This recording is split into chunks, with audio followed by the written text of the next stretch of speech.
Hello everyone, it's Silvia from Tarot. Welcome to my channel and welcome to my monthly wrap-up for the month of September, where I will show you some of the tarot and oracle decks that enter my collection through the month.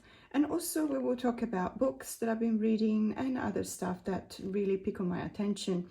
It's quickly become one of my favorite videos to film, the monthly wrap-up, because ever since I started, I think it was back in February that I did my first monthly wrap-up, I just decided to keep track of the decks that were entering my collection. And I know that it sounds like a crazy thing to do or not to do. I mean, to start only recently to do that. But I had been, let's say, facing some issues in reining in my collection or my tarot and oracle decks binge buying. And so whenever you face that kind of issue, I don't know about you, but in my case, I prefer not to know, if you know what I mean. Like, I'd rather not know how many new decks enter my collection in one specific month. Because as soon as you put a number on something like that, then you have to face it. You have to take responsibility for it. And eventually, if you think that you're going a bit, too wild, you have to rein it in. But to be honest with you, I actually noticed a trend, and I noticed that there are months in which I buy more decks because perhaps there's a huge production of decks or release of decks in that particular month. And that seems to happen, for example, in May and the end of September, beginning of October. Probably because of the seasonality of the decks as well. Obviously, because of October, you have all the Halloween related production.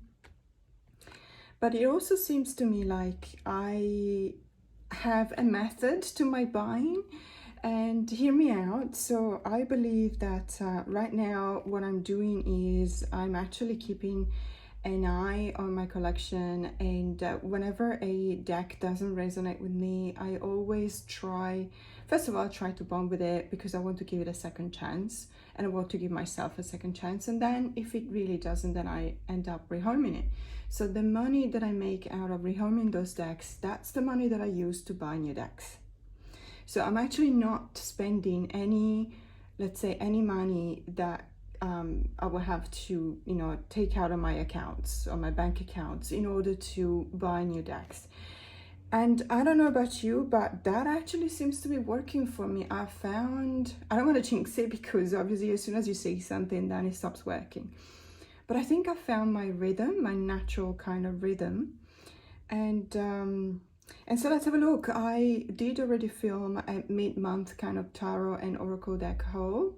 And I am not going to include any of those decks unless it's a particularly good deck that I really want to talk about some more. So these are either new decks or decks that I've only just talked about in a couple of videos, but just shown it one time, perhaps, but not more than that. But now I'm talking about them with the renewed kind of knowledge and bonding. Let's have a look.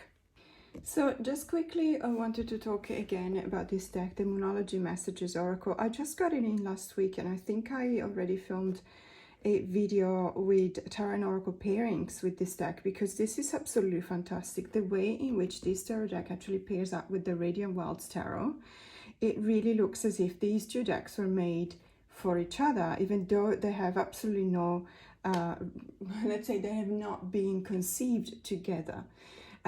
They have been printed by two different publishers. The creators are not the same. And this comes from a traditional decks, the Moonology series of decks, for example. This is the third one in the series. And the Radiant Wilds Tarot, it's by Nat Gigsberger, and it's got nothing to do with this. And yet, if I show you, like I have in, I've recently posted a video on my favorite top 10 deck pairings, which is basically my pairings of the month video. But this time, because there was a tag, I also joined in the tag to do a BR. So I think that was last week. If you haven't watched it, I'm just gonna link it at the end of this video, so you may be able to watch it again. Now, pairing it up with this deck, I immediately thought about the Radiant Wildstar when I saw a few photos on Instagram of the Monology messages. And it's just out of this world. It really looks like, you know, you start thinking, you start Googling, you start asking yourself, were these two connected somehow? Was there a reason why they look like it's really the same author, or at least, you know, they have exactly the same kind of concept behind it and everything? And yet, no, it's not. It's completely, they are two independent, although not independently produced, but they are two independent decks, as in they are independent one from the other. And yet, it still works like a charm. It's just fantastic. And ever since I bought these two, I've actually seen a lot of people. Let me just switch on a light because I think this is a little bit better, perhaps, with this light as well. So what you will notice about the Monology messages is that it can actually be, contrary to the other previous publication, it can actually be used as an oracle deck when you don't necessarily focus on the moon phases shown on the card, but you focus on the images and on the keywords. So we got Enchanted between the Seven of Swords and the Hierophant. We got Cut Your Losses between the Six of Cups and the Lovers. It's almost as if it was telling you don't get stuck on a path that was definitely easy to live because it was devoid of any kind of complication.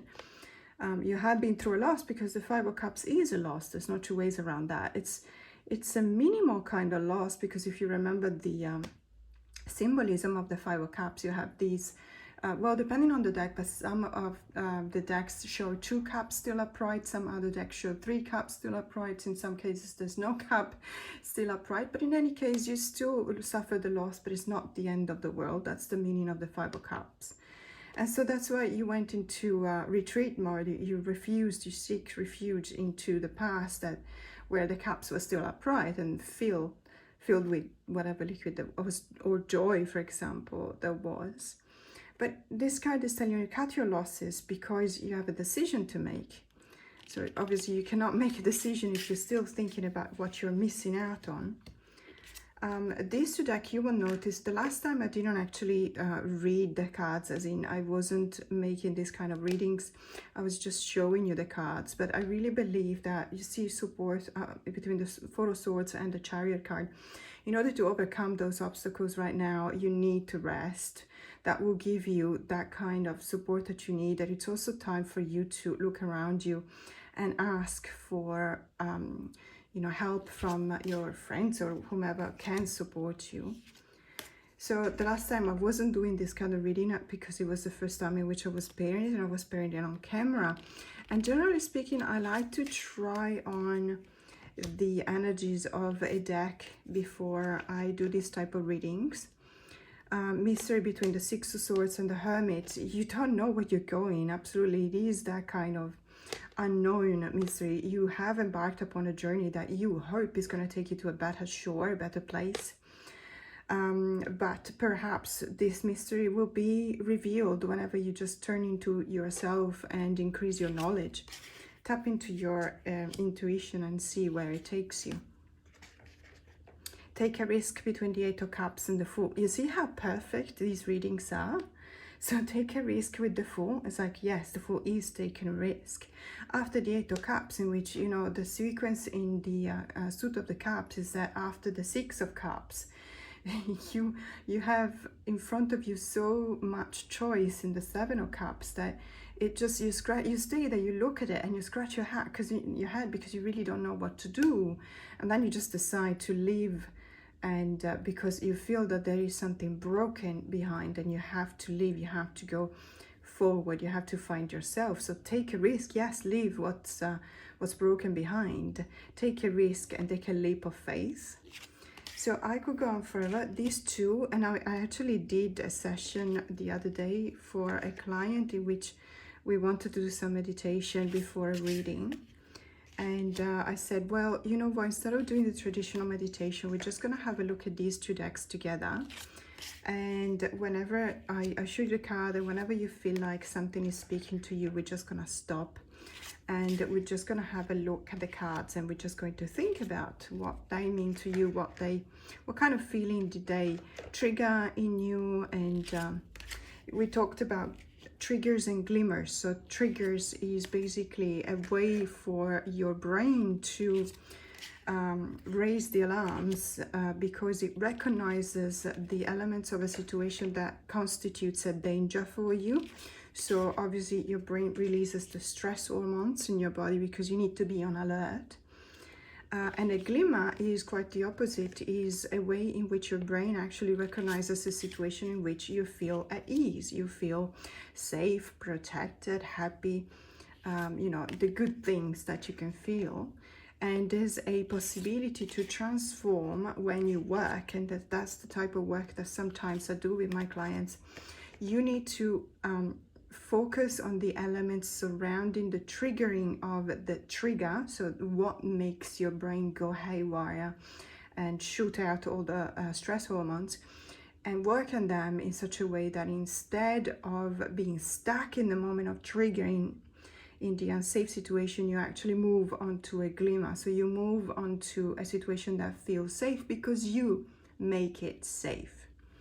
So if it's not feeling safe because of external circumstances, you're the one that has to find a way to make it safe.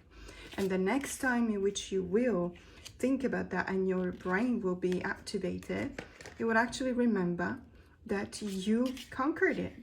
You conquered those fears and you made yourself feel safe again.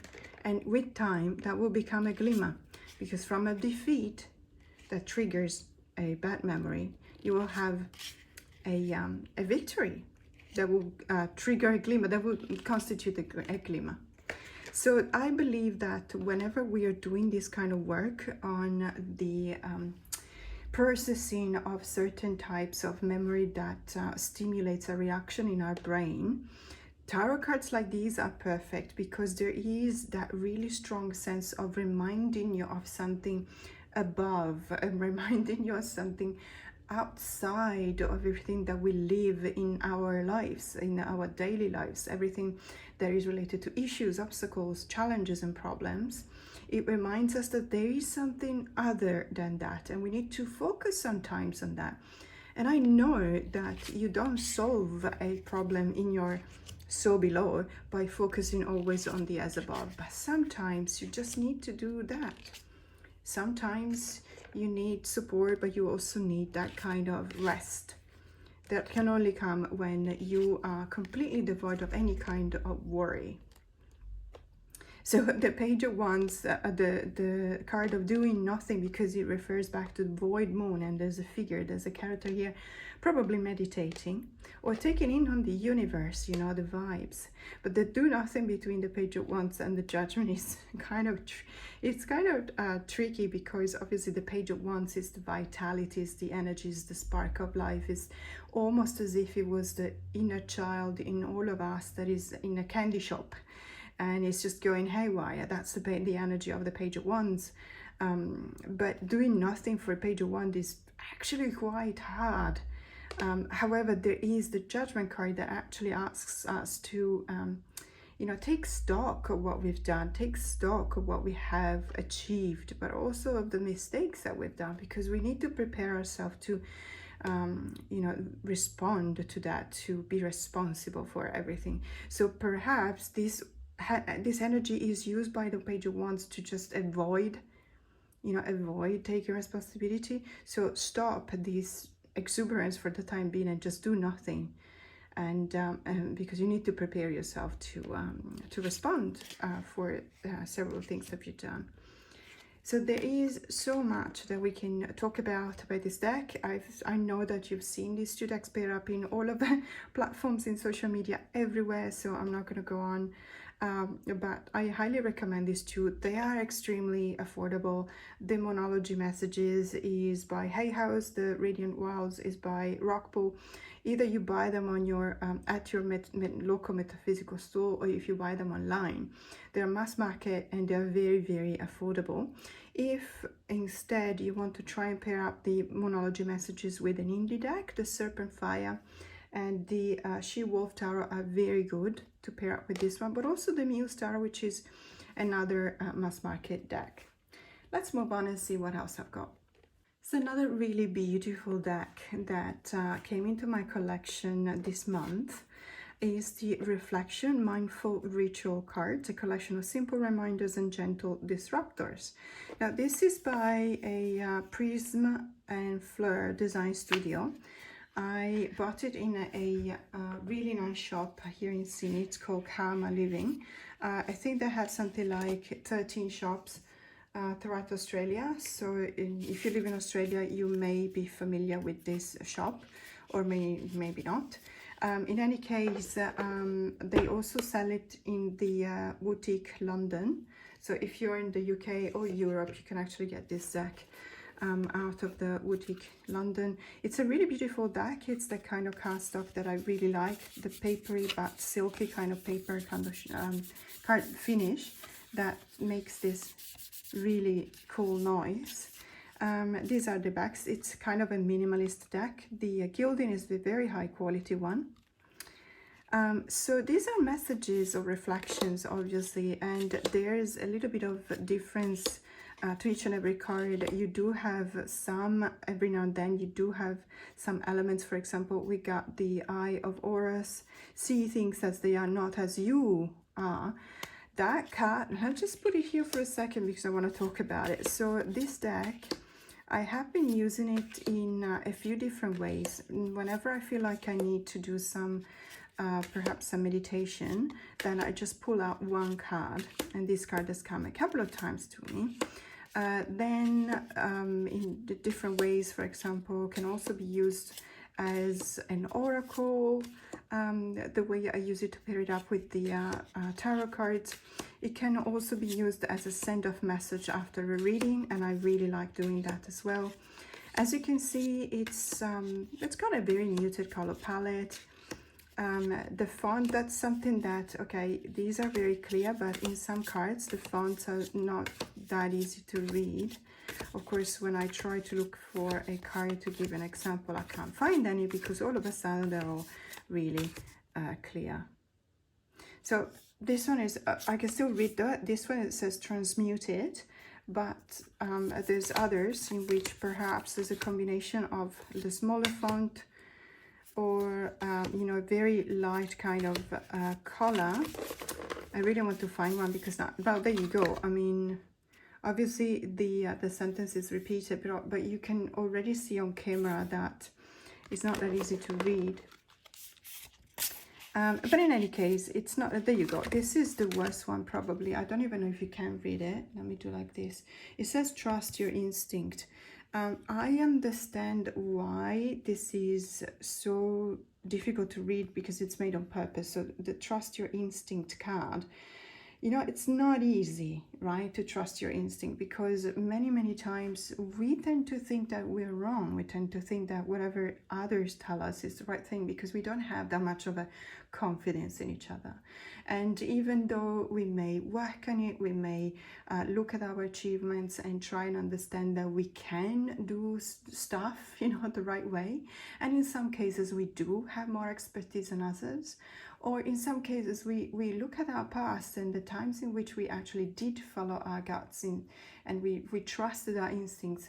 And even though we feel like we have accomplished stuff, we still believe that it's a big call, right, to trust your instincts. It takes an enormous effort. However, this card, and that's what this card is showing you, it takes a really good effort. So you have to take a really good look at the card, and you have to struggle to read it, because it really reflects on the process that you have to embark upon in order to be able to get to your instincts and trust them. However, having said that, even though I do understand why it's set up this way, to be honest with you, I really do believe that I'm wearing my reading glasses now, and I'm already struggling with it. In any case, there's only like 4 or 5 cards like that.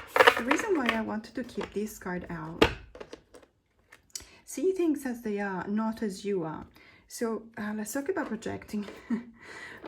There was a conversation that I was having the other day, and in the meantime, I'm just going to show you the Modern Seer Tarot, because I really think these two pair up really well together. The Modern Seer Tarot by Christine McGraw.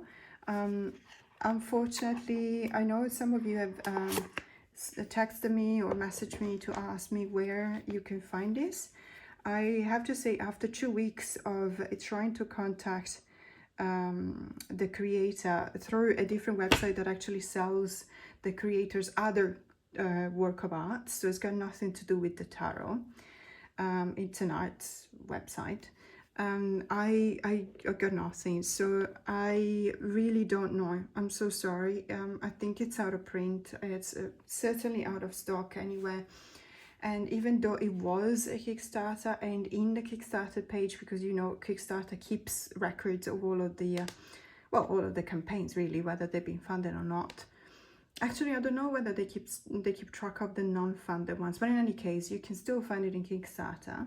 And there's a link. There's actually a link to a website, but if you go to that website, it's a non-registered website. So it means that there was a website, and the creator or whomever was keeping it did not continue paying for the registration. So unfortunately, we're going nowhere. If you do, please, if you do have any information on how to get another copy of this deck, let me know, because I really love it. So, see things as you are, not as you are. So, sorry, come again. See things as they are, not as you are. This is, to me, that's the, let's say, the synthesis of projecting something. Because in many cases, we are so obsessed, I think, in our lives by our own problems, by our own obstacles, and our own let's say issues, the ones that we that keep us up at night, for example, the ones that we have to face and unfortunately we haven't been able to so far. And then when they're always at the back of our mind, we always constantly worry about them, even though we do go through our normal lives. So what happens is that we tend to project. So we are more, because we keep on thinking about them, even though it might be in our subconscious. Whenever we see a situation that reminds us of that, we tend to identify that situation with whatever it is we're worrying about. So it happens so many times that we're just incapable of breaking that barrier. Because it is a barrier, there's no two ways around that. There's something that stops us from understanding that whatever it is we feel like we're looking at the present moment, it's not necessarily as bad as we think. It becomes bad in our minds because we are projecting. We understand everything that happens in front of us as if we were reading through a pair of, let's say, glasses with a filter. We look at everything through a filter. And that filter is the way in which we relate to our internal issue. So if right now, for example, we're struggling to find a place to live, we have to move, and obviously it becomes a worry. So I'm actually always thinking about it. It's always at the back of my mind, because the situation in Sydney is very concerning. There is a housing affordability crisis, and I'm not going to explain all the economics and the dynamics behind it, but it's been going on for years. And unfortunately, you know, it is what it is. It's like that, and you can't change it. And certainly, even if they apply some new legislation, they wouldn't be able to turn it around in the next 4 weeks. So in any case, you know, it is what it is. We have to find a new place. And obviously moving is very stressful, and I really personally hate it. So it's always at the back of my mind, And the other day I was talking to someone, and they don't have to move. However, they were looking into eventually selling their place and finding a new place. And I immediately projected and I identified with that situation, and I applied all the anxiety that is around my own situation onto this person's situation, even though it was completely uncalled for. So it was my mistake, but I wasn't doing it on purpose. I was doing it subconsciously. And I just realized, and I was talking about the affordability problem and all of the stuff that, you know, comes to my mind whenever I think about the fact that I have to move. And at a certain point, this person was like, Silvia, I really don't understand why you're telling me this. It's got nothing to do with what I'm trying to do here. And I'm like, okay, that is, you know, that's exactly right. And thank you for telling me that, because I needed to see that from someone else's point of view that I was literally projecting. So instead of seeing things as they are, so instead of listening to what this friend of mine was telling me about her situation, I was actually projecting. I was seeing things as I was. So it's something that is very difficult to admit, but it's something that we do all the time. And in this case, I chose a personal example because I don't want to point fingers to anyone, but it has been done to me as well. And I know how painful that is, because you know, there is a certain animosity to it. And whenever I was speaking to this friend of mine, I was saying, no, you shouldn't, because it's very difficult to find a place. And she was like, but why are you telling me these things that are very negative, and I can feel how anxious you are about them, but they've got nothing to do with me. And I when you're on the receiving end of that, trust me, it's very painful. So I think that we should be more mindful about, distinguishing when an issue is actually concerning us, and when this can indeed be applied or not to somebody else's situation. So I believe that these cards, the Reflection Mindful Ritual cards, this is a very beautiful deck for any kind of meditation. But as you can see, it also pairs well with a few of my decks. On my tarot decks in particular, I really believe it pairs well with the Modern Seer Tarot, because it shares a very similar color palette and also a very similar minimalist style, let's say. And I highly recommend it. It's very, very good.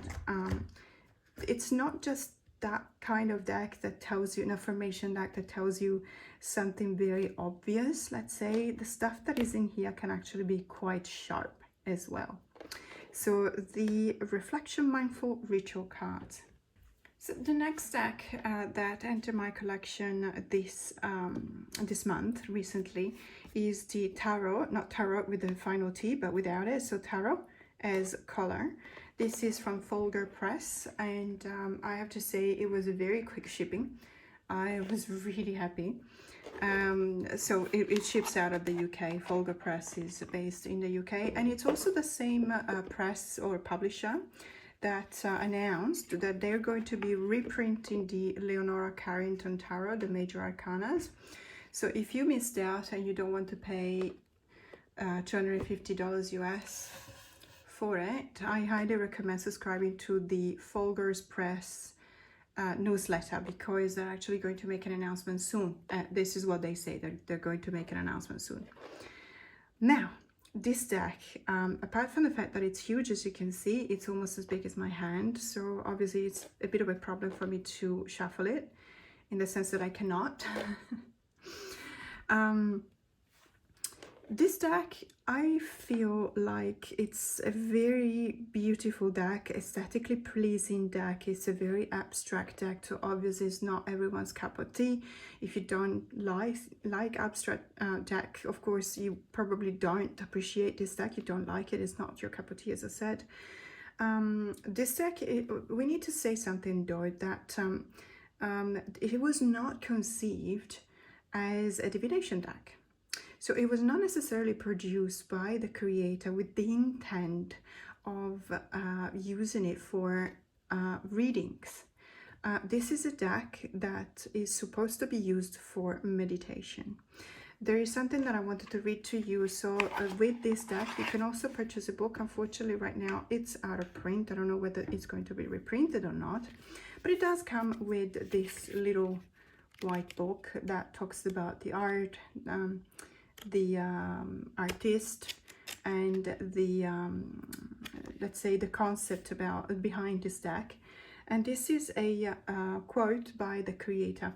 After I had completed the pack, I saw some slides showing nebulas in outer space and the birth of stars. These record my designs and confirm my conviction of their cosmographic function. So referring back to the deck, obviously, so the pack of the cards. And the artist is comparing the nebulas, you know, of the outer space and the birth of stars to the images on the cards, and saying the conviction, confirming their conviction that these cards hold a cosmographic function. Cosmographic is referring to, obviously, the cosmos. So it's the visualization or the visual reproduction of the celestial bodies, let's say. This deck obviously was, well, if you don't know, it's not obvious, but this deck is very charged up with Kabbalah, let's say. When it came, then I shuffled it, but when it came, it was actually back in a certain order where it looked at the tree of life, as referred back to the cards in a tarot deck. So that was a very interesting exercise to go through that. And as you can see, this is probably a tarot that you've seen a couple of times on social media, but because it's a very unique kind of deck, you don't see it that often. It's obviously an abstract deck, as I said before. What I feel about this deck is that you certainly have a good use of it when you use it for meditation. These are original paintings from 1977. That's the reason why there's a 77 there.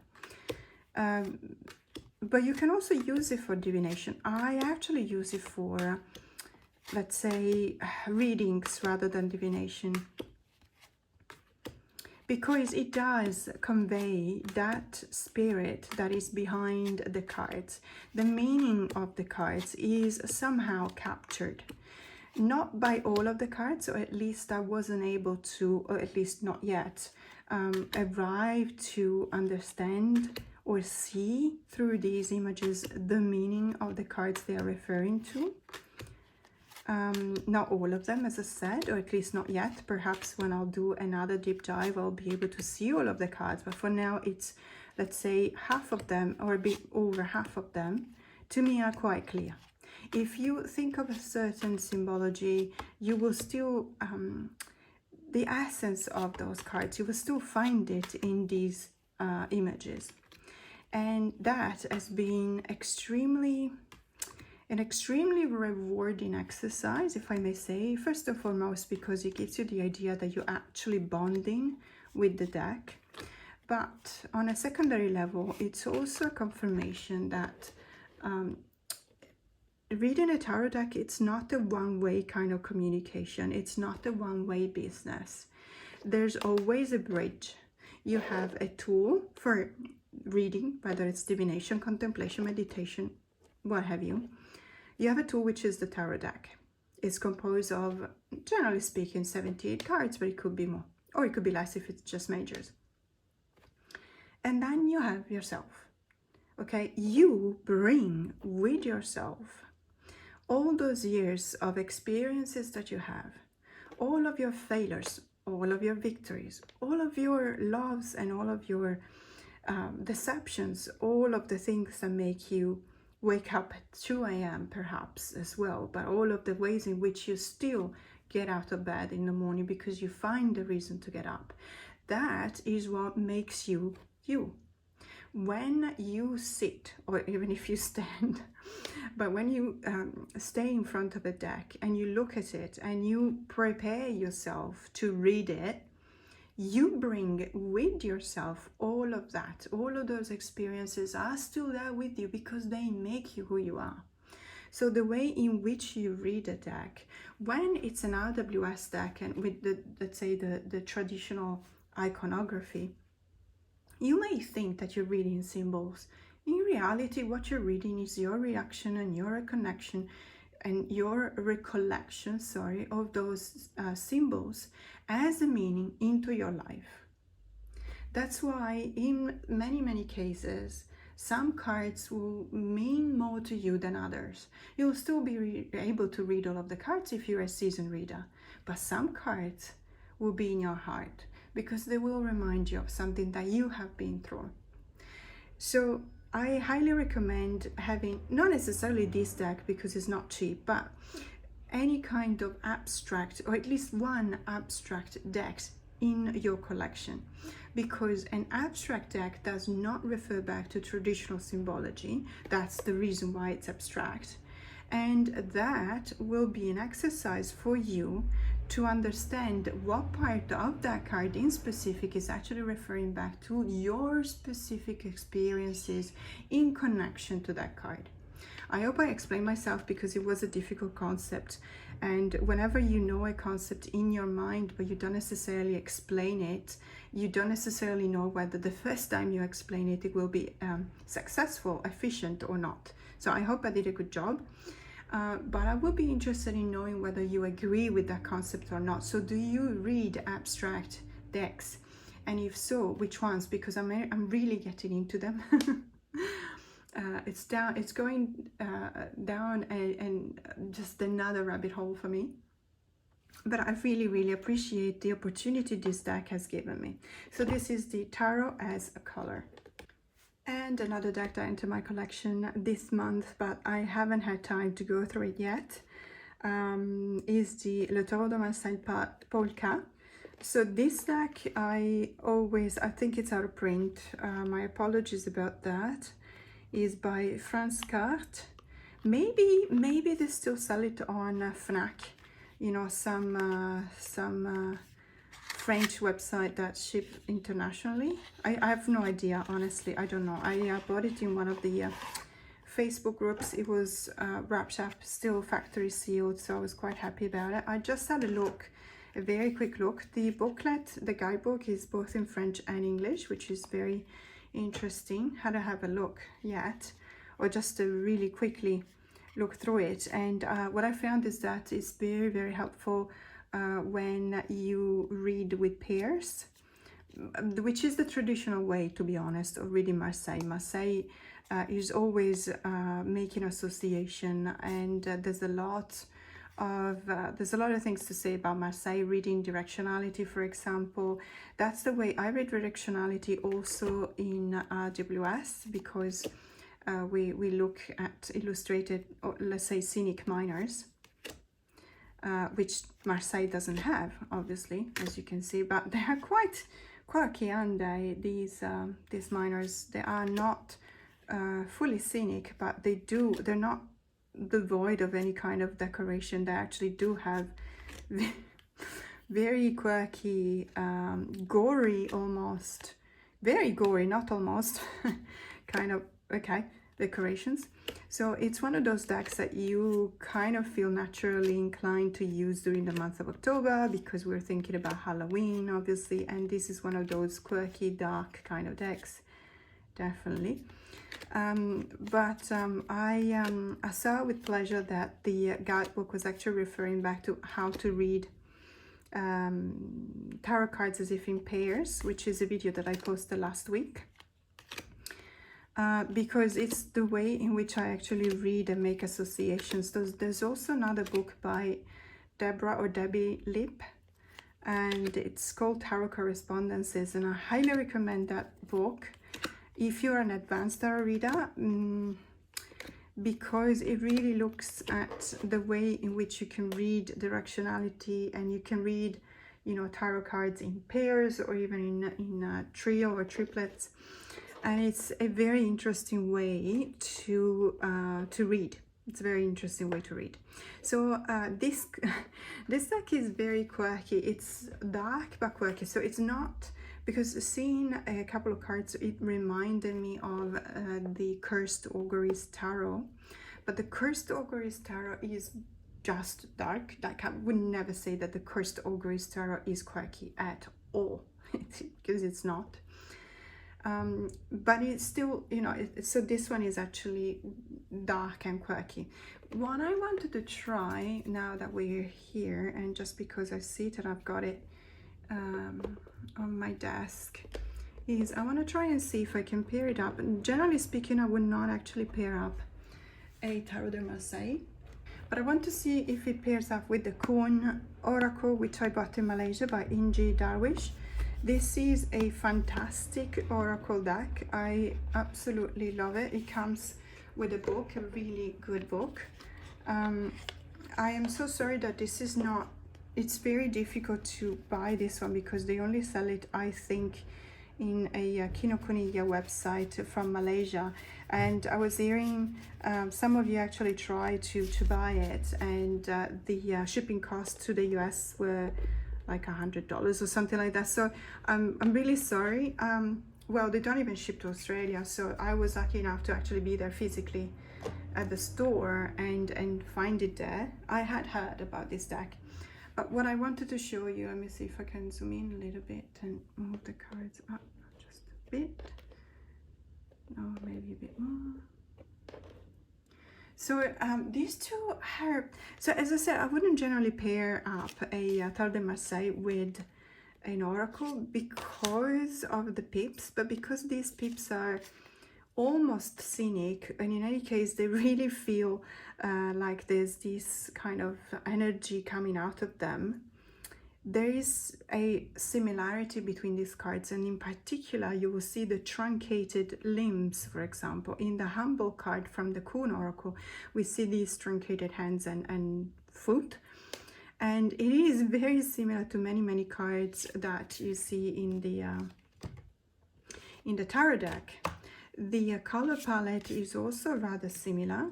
Granted, the Kuon Oracle does not have borders, whereas the Polka has white borders, but it doesn't really bother me that much. And it's kind of nice because it feels as if it was forming that kind of framing that you need, you know, to just take the cards in one at a time.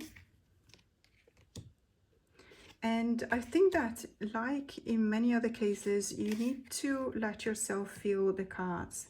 I feel like you need to let your intuition guide you when it comes to the pairing up of these two decks, because both of them really tap into that kind of maybe a recall of something you know already, but it's been ignored for some time, and now it's difficult to bring it back to the surface.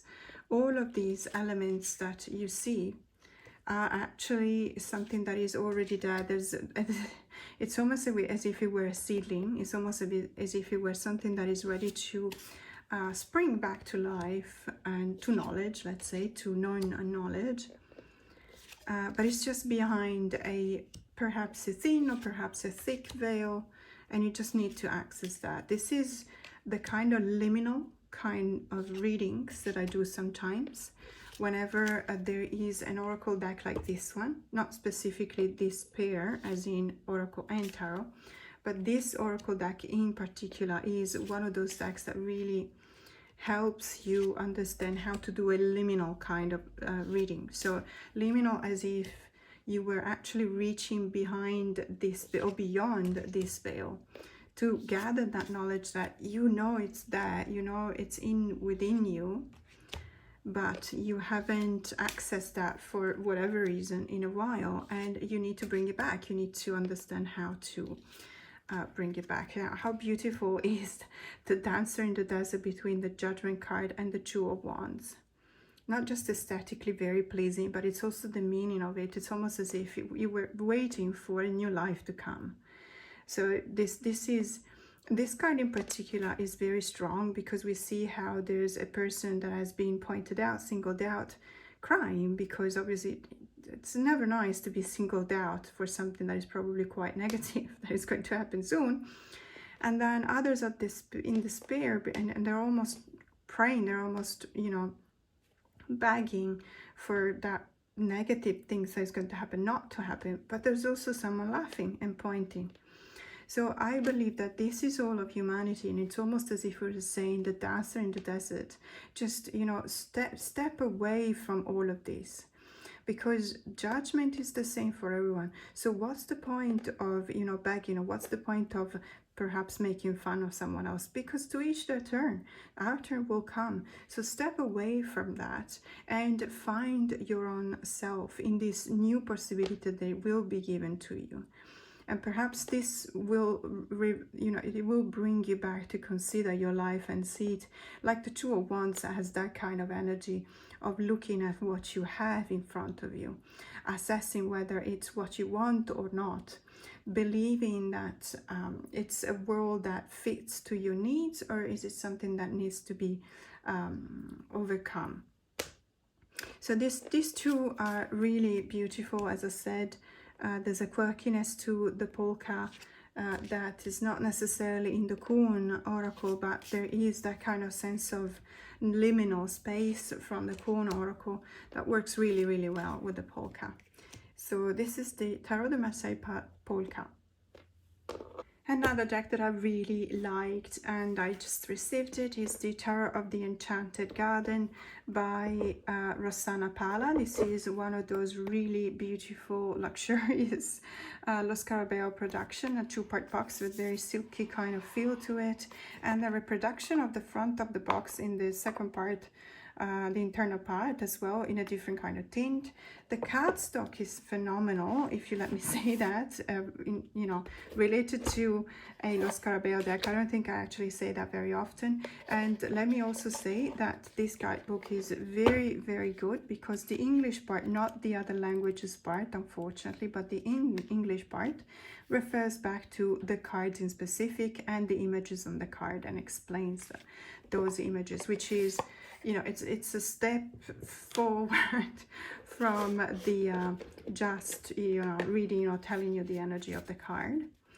Now this deck, I really like it. It's got a very cute, very pretty kind of art style, very busy. It's a very convoluted, also in some cases, kind of you know, brush work and the line work. It reminds me a lot of, you can if you are familiar with the Florentine paper, so the art style of let's say the fleur-de-lis, this is very, very similar to that. If you have a few of those books, notebooks for example, by Florentine paper, this is very, very similar. Obviously I'm translating Florentine paper, but in Italy we call it carta di Firenze. So whenever you go to, but I've seen shops in Melbourne selling that kind of style, so I'm pretty sure you can find probably anywhere. But you have a lot of these kind of you know, curly branches and in the designs of that line of production.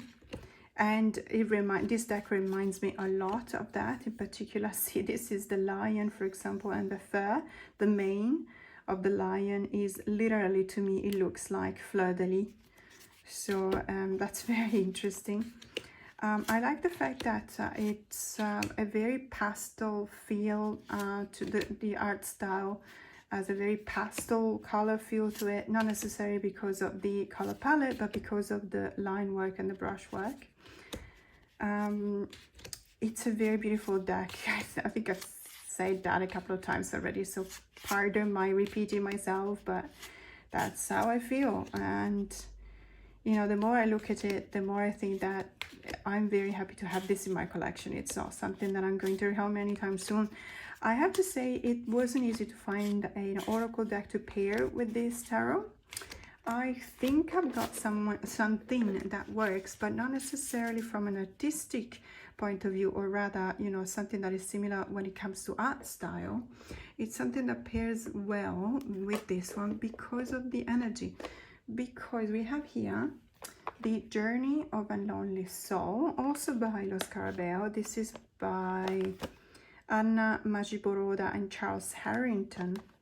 and it's a very beautiful, if a touch dark kind of deck, more than a touch perhaps, but again, we are in Halloween kind of season, so everything is, you know, fair game when it comes to dark decks.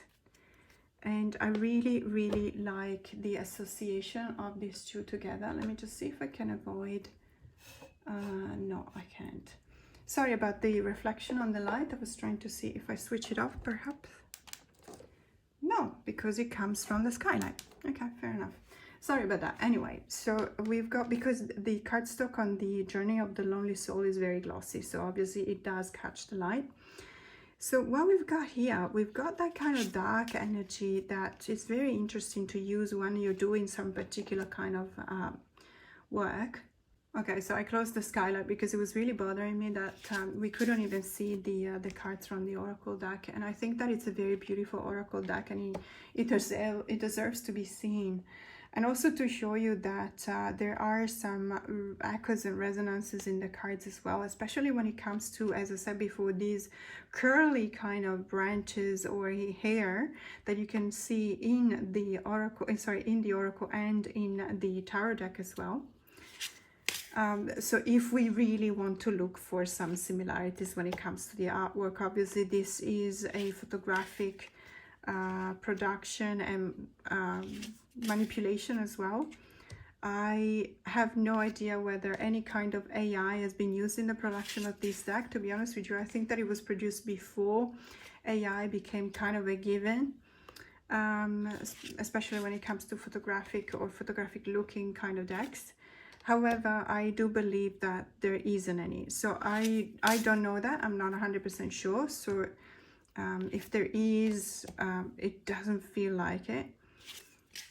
But obviously this is not, there is some kind of manipulation, as you can see. It's a very beautiful deck, very, very evocative. Especially because we need to focus somehow on the images, but also very evocative are the messages or the keywords that are at the bottom of the cards. So that's what I generally do. I actually try to do some shadow work using these two together. Obviously the main lead of the shadow work in this case is the Oracle deck, because of the images and because of the messages at the bottom. So in this case we see the black silk armor. And armor is something that is, you know, you wear an armor because you want to defend yourself. And the reason why you want to defend yourself is because you know that in the past you had to, you were vulnerable and you were probably hurt. And so in order not to fall back into that kind of pattern again, you're actually probably overdoing it, and you're wearing an armor to protect yourself. However, this armor is not an insightful and unpleasant armor. It's a black silk kind of armor, and it's beautiful, it's luxurious, it's almost overindulgent. So it's almost as if you were saying with this card that the things you surrounding yourself with in order to protect yourself constitute that kind of indulgence that, you know, stops everything else from getting in. However, we have the Magician in here, and we have the Eight of Swords on the side. So this needs to be read this way for me. Yes, you have been through something that hurt you, and as a consequence of that, you want to defend yourself, and you surrounded yourself with these kind of indulgent things that don't allow anyone in. However, be careful, because it feels as if this has become some kind of a cage for you. And let's not forget that the Eight of Swords is a cage of your own making, so it really confirms the fact that it's you who have been doing that, perhaps using your skills. Perhaps the Magician here refers back to an invitation to use your skill to get rid of that armor. Or perhaps we need to see that, depending on what position we assign and the value that we assign to these cards, it could also be a reason behind this armor. So in the past, you have been using your skills, they were not being appreciated, you have been hurt through that, so you had to use, instead of using them. So if we see that, in this case reversed, it's your impossibility, incapability, or also the fact that you're trying to use your skills but you cannot find the right place to use them. and therefore you've been hurt. Perhaps you were the kid that had a fantastic voice in the middle of everyone that was, you know, tone deaf, and obviously they didn't recognize your skills. You had them, you could not use them, so you built an armor around yourself. It's an indulgent armor and makes you feel as if you're rich and you're enjoying your life, but it's still a cage. It's still a cage, and obviously sooner or later, you know, if you don't get out of the cage, you die in there. So it's the see, I didn't want to get that dark, but it's kind of the it's this oracle deck that really pushes you to go to that extent. I really enjoy these two together. As I said, it doesn't necessarily feel aesthetically pleasing as a pairing, but when you read the energies of these two decks together, it works like a charm. And as I said, it works for shadow work, so it's not something to be done on a sunny day. Perhaps you can, it's just a joke, but I mean, it's not something to be done with a light heart, because you know that there's going to be some concepts that are going to go really deep. So this is the Tarot of the Enchanted Garden, and I paired it up with the Journey of the Lonely Soul. The next deck I want to talk about, I've already shown this deck in my favorite pairings for the month of September. So I'm not going to show you the decks I've been pairing this with, and I really believe that it will pair really well, in particular with the Solar Occulto Tarot, which I don't have because it's in one of the boxes, unfortunately. It pairs up really well with the Minds Out Tarot by Olivia Rose as well. But I just wanted to say this deck is one of my favorite oracles in the last 6 months. It's just been released by Blue Angel, and because Blue Angel is Australian, they actually give priority to Australia whenever they release a deck. I have to say a couple of things about it. So the production value is really good. This is the really good, more recent cardstock by Blue Angel. It's very silky, very smooth. It's an excellent deck to shuffle. It's an excellent deck to fan when you pick a card in a reading. These are the good things. The gold gilding is matte, kind of sparkling, glittery, as you can, I don't know if you can tell from the camera, but this is where I have just the only, let's say, drawback is, again, it's one of those glitter that actually stays on your fingers when you use it, which is not a big deal, because I really don't mind seeing a bit of glimmer or glitter on my fingers. But unfortunately, I had to, when I got it the first time, perhaps it was just this deck, but I had to separate the cards one by one, because this kind of, let's say, edging or gilding is bleeding. And therefore, it's when they pack it up together and they press it down, it is really gluing the cards together. So be careful when you open it, because you may actually damage the cards if you're not careful when separating them. But as I said, again, it might just have been one case, and perhaps all of the others, you know, maybe a faulty batch or something like that. I don't really mind, because there was not that much damage anyway. The guidebook is very good as well. We got the thumbprint in full color, even though this one is, let's say, very muted kind of color palette, but it's still, you know, not just black and white, as you can see. And what I really like about this deck is the fact that you've got, for each and every card, you've got obviously the image, which is always very beautiful. Then you have a very resonating keywords, but also at the bottom, you have a way to refer to the keyword, whether you're reading for light work or shadow work. So, for example, we've got destiny with past or future focused and present. So what can destiny be? Destiny can be focused on the past or future, or it can focus on the present.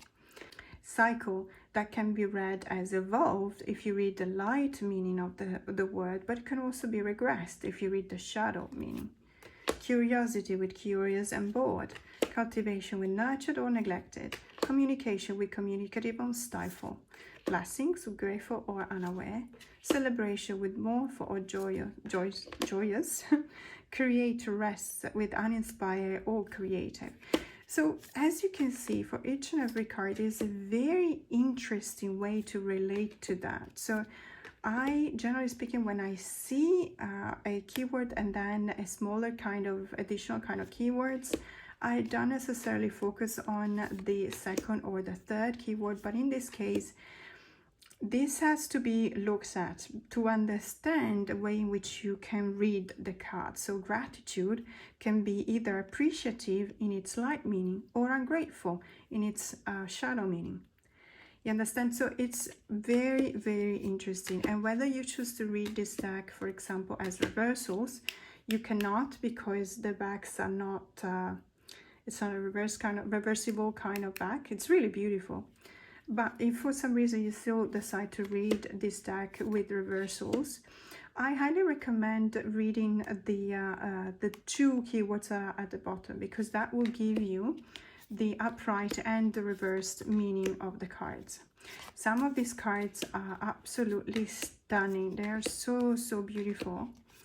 I'm looking for one in specific. This one is absolutely stunning. It's also very, in a way, it's almost painful, because this transformation has a scar. So it's not an easy transformation. It's a Six of Swords.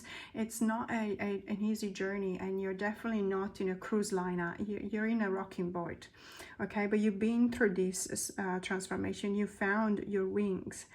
And so transformation can be seen as activated or also repressed, because perhaps these wings could be even bigger. They could be, you could take flight on them. Look, whenever you have this kind of bonding with the deck, it means that it works really well. And there's cats in it. I mean, come on, it's so cute.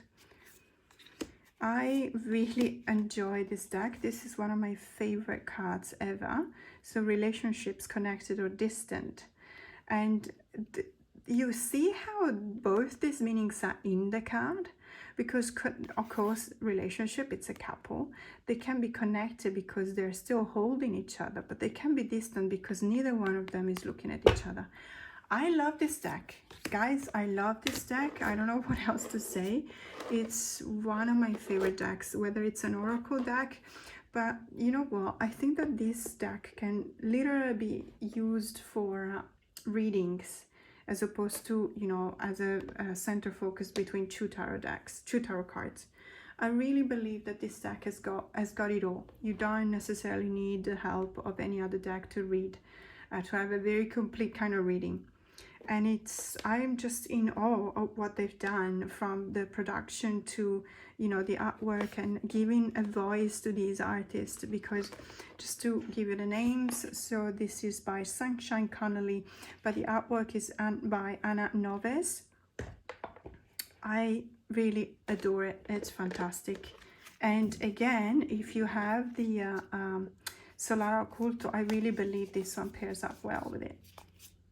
So the Soul Mirror Oracle, fantastic deck.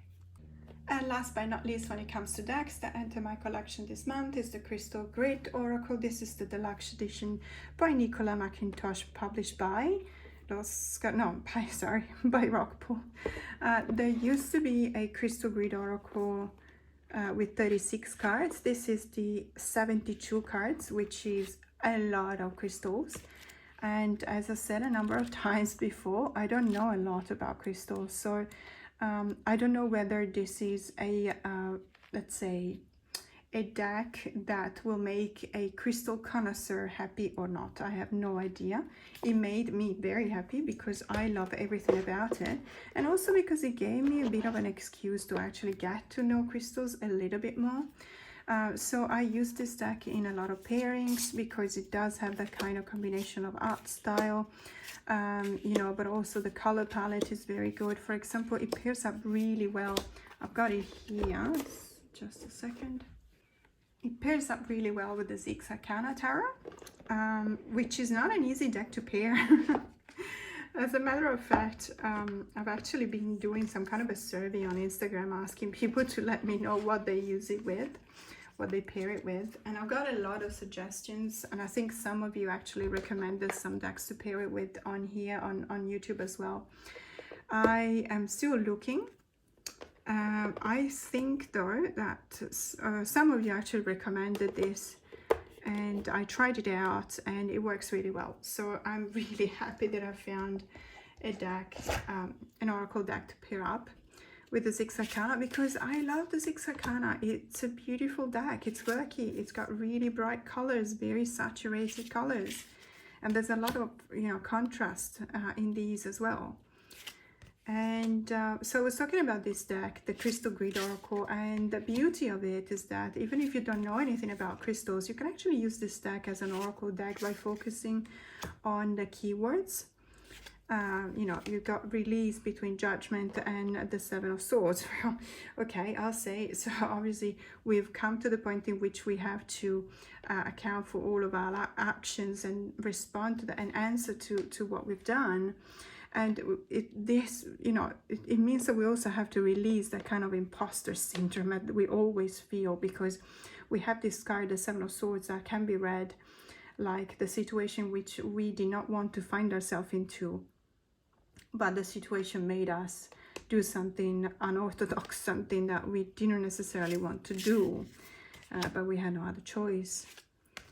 And as you can see, in some cases, for example, the colors will match, and that's a very beautiful thing when it happens. But even when they don't, it's actually pairing up really well.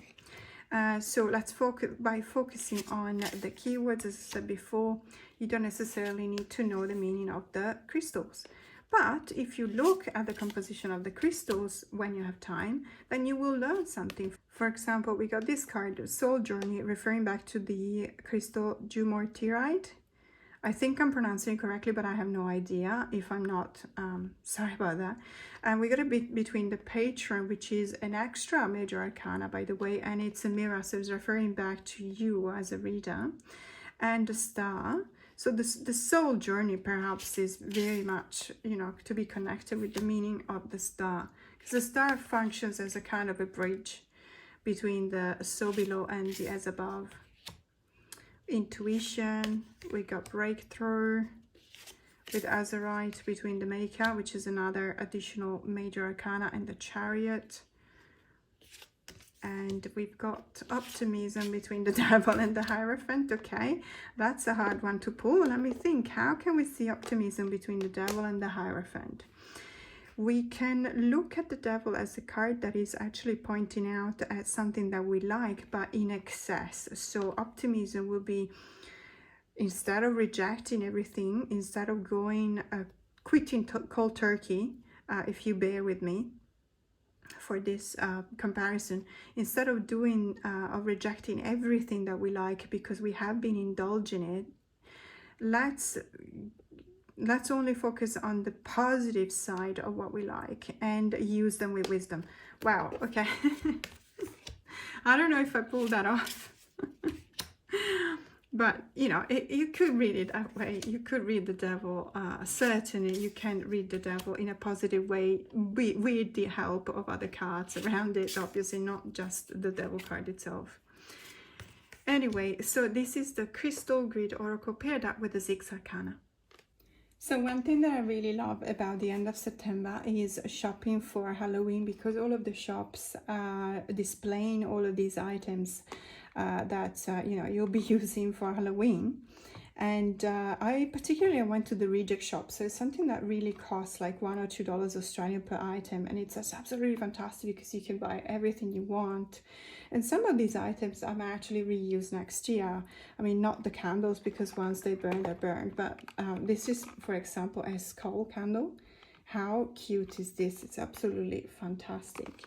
And then I've got the LED lights with these pumpkins, you know, decorated pumpkins, which is going to be really fun to use. And then I've got tea light candles, but they're in the shape of a witch, which is really, really cute as well. I can't wait to use these ones.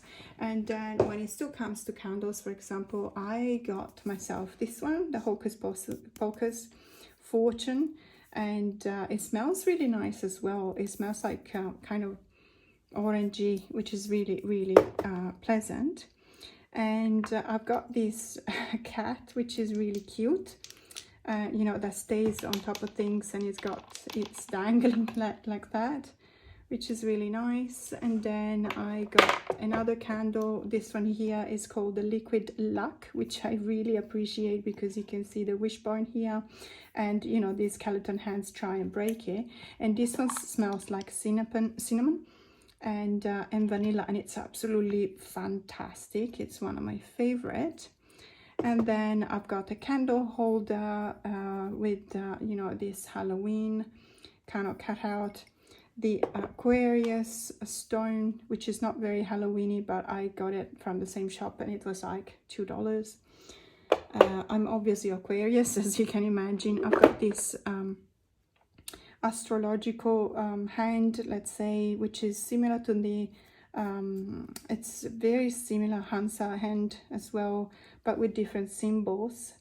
And I really enjoy these kind of things because of decoration. Obviously, also when I'm filming something, it's a nice thing to have for decoration. Then I've got this really cute skeleton-y kind of pumpkin with the skull on top.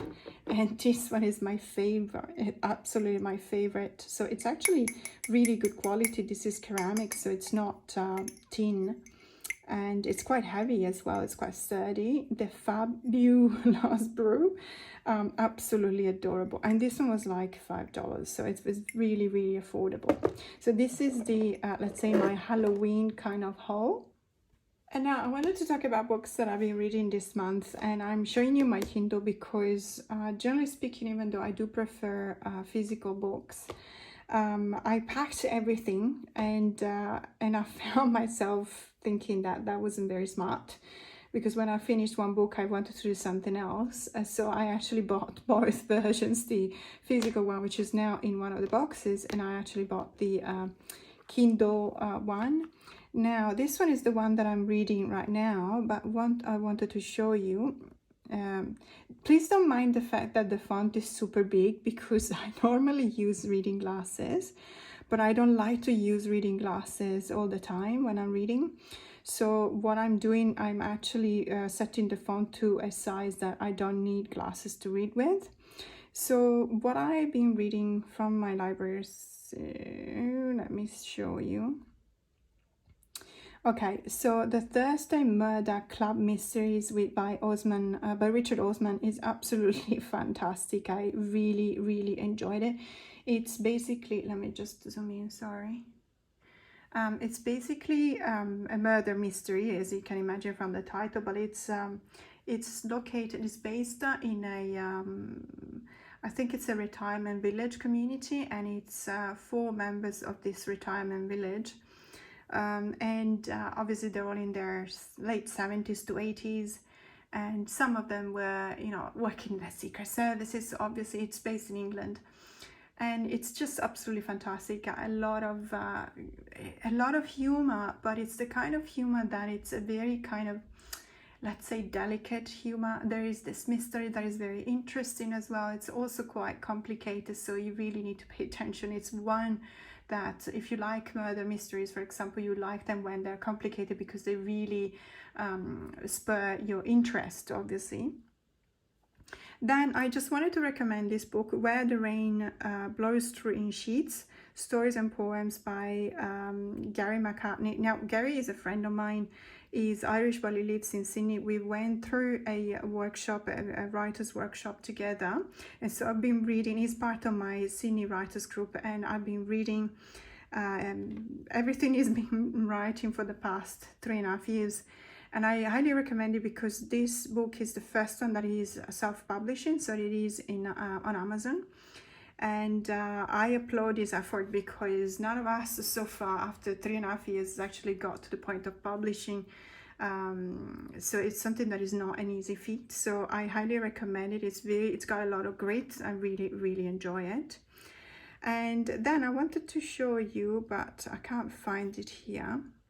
So another one that I wanted to show you is Ghost Eaters by Clay Chapman. This one is a very dark kind of book, but it's also very intense, and it talks about, so it's a novel, obviously it's fiction, and let me see how can I explain that without giving out any spoiler. So it deals with addiction. Okay, it deals with addiction to a very specific, a very unique kind of drug that is called ghost. So ghost eaters are the ones, the users of this drug. It's a very intense kind of book. I read some really bad reviews of this, but I really don't understand why, because this is the way, I mean, I have been in touch with addicts, and when I was doing some volunteer work, and I can assure you 100% that the life of an addict is very much well reflected in this book. Everything is well reflected. So obviously it's not an easy book to read, because we are confronted with the reality that is actually kind of hard, but it is what it is. But the one I really want to talk about is this one, Remarkably Bright Creatures by Shelby van Pelt. Now, let me talk about this book. It is based on the very unlikely friendship between a sentient octopus, a giant Pacific octopus that lives in an aquarium, and an elderly lady that, you know, has a bit of a sad past. And it's absolutely fantastic.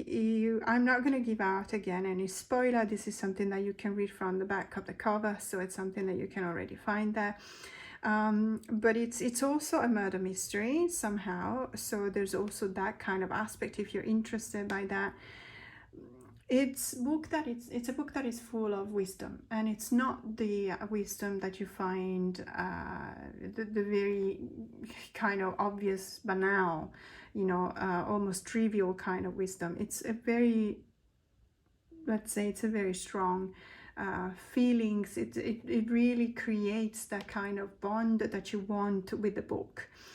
In my case, I create a very strong bond with the book when, for example, it makes me emotional for some reason, because it reminds me of something, because it talks to me as if it were talking about myself. So I actually resonate with the words, with the events in the book, or perhaps it takes me to a place where I don't have to think about myself. Those are the two things that I look for in a book. This book, Remarkably Bright Creatures, actually is a bit of a mix between those two things. So it does resonate with me for many things, and it made me emotional in many cases, but at the same time it transported me into a realm of completely unknown things. Like, I don't know anything about aquariums, for example, and it is a very interesting book, and I highly recommend it. So that was it for the books that I read this month. That would be interesting to know, if you read these ones, what you think about them, because I was in a rut. Like, I was in a reading lull. I couldn't find anything that was really piquing my interest. I was starting books every 2 days and not finishing them because I was almost upset. Probably because my expectations really high. And as a matter of fact, you all know, if you follow my channel, you will know how much I love certain authors, and one of them is Stephen King. And I have to say, there is the last book that is called Holly, and I just couldn't finish it because I got so upset, because it's not a book, it's like his Twitter feed, you know, written down on the page. And I was, you know, I was really looking forward to read the latest Stephen King's book, because I love his books. I really love the way he writes. He's a master at the skills with the word. And reading, you know, Twitter is Twitter. Leave Twitter to Twitter. And it's not, whenever, if you follow his Twitter, I do. And whether you agree or disagree with him, I'm not specifically referring to the politics of it, but I'm just thinking that when I buy a Stephen King's book, I'm expecting, I have a certain set of expectations. So I'm expecting a horror book, or at least, you know, something very strong and powerful and intense. And this was vapid at best. The characters were not well traced. Even though Holly is a character that has been coming to life in many books by Stephen King before, in particular the Mr. Mercedes kind of trilogy, I think it was 3 books. So it's the same Holly, okay, it's Holly Golightly, so it's her. And I loved Holly. She had issues. She was taking Prozac, or maybe not Prozac, but a very similar kind of antidepressant pills, and she had, you know, she was struggling, and she looked and felt real. She looked and felt human. like one of us. And all of the other characters, except, you know, the evil characters in Stephen King's are always supernatural. Not in the appearance, I'm not saying that they're not. Sometimes they're also supernatural in appearance. What I mean is that they can take human semblance, but they are made out of pure evil. So they don't have a human motivation behind what they do, which is absolutely fine because it is a different kind of genre.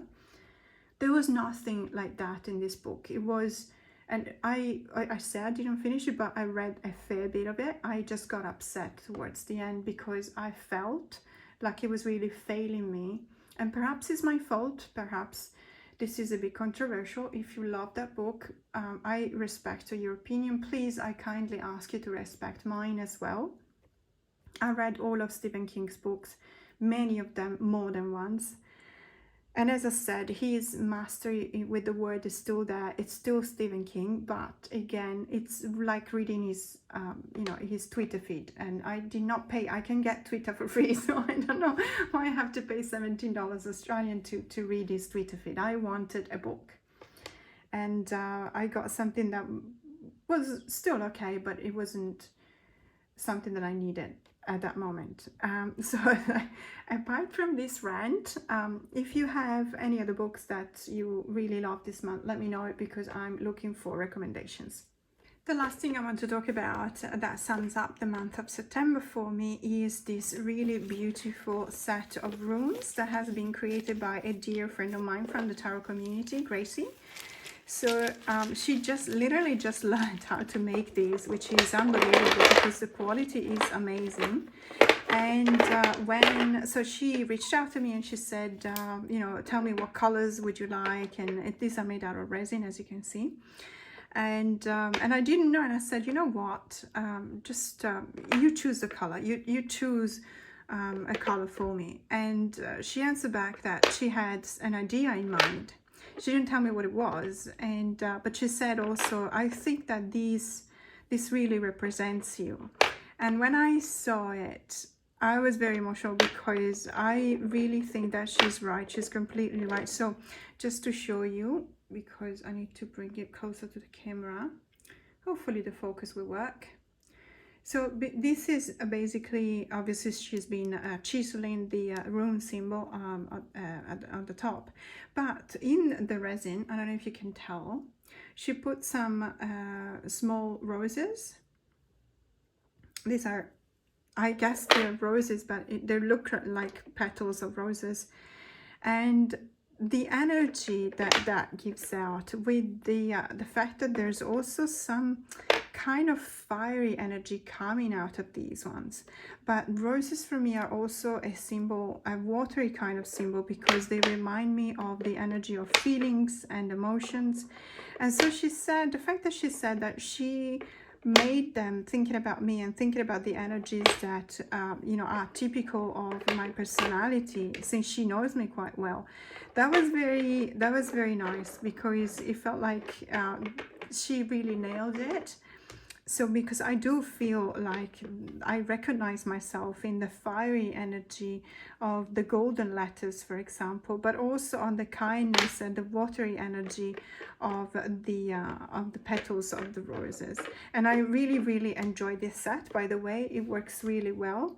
It's very balanced, and obviously now because I'm showing you this on a wooden board, it makes a kind of a noise, but obviously when you use a reading mat, they cast really well.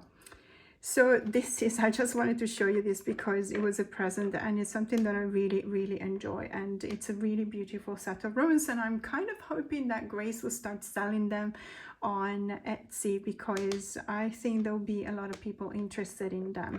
So Gracie, if you're watching this, there'll be people reaching out to you and asking you if you can you know, make them available for sale. Now that was it for today and for this month, and thank you so much for staying with me till the end of this video. As always, if you liked it, please like the video, hit the like button, and comment on it. It means the world to me when we can actually have an exchange of opinion.